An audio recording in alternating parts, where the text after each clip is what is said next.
Galera, hoje eu vou ensinar vocês como enviar currículo por e-mail utilizando o seu celular.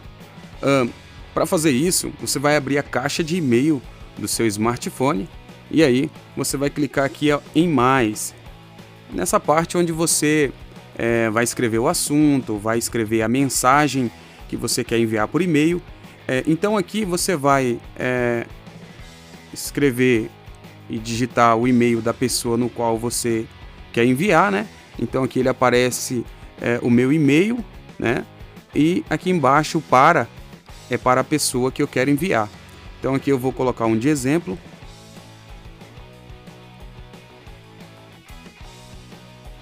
Aqui o assunto, você vai escrever o assunto do e-mail, né?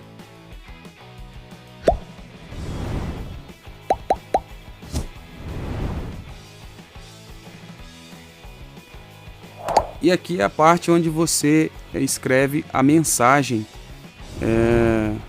que você vai enviar por e-mail.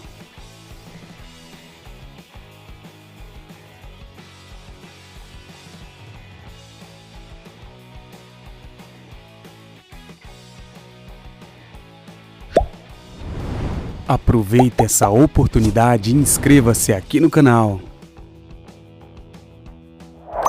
E agora, para enviar o seu currículo por e-mail, você vai procurar esta opção aqui, ó, esse clipe que representa um anexo. Então você vai clicar nesse ícone, aí vai aparecer aqui a opção anexar arquivo.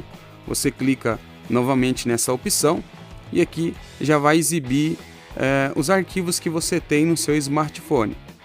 Então você pode clicar aqui também nessas três barrinhas e aqui, ó, na lateral vai ter mais opções.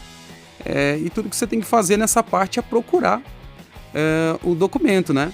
O currículo que você tem, que está aí na memória do seu smartphone. Então tem aqui a parte em documentos, ó, que vai aparecer os documentos que você tem no smartphone. Eu já cliquei sobre a mesma, apareceu aqui.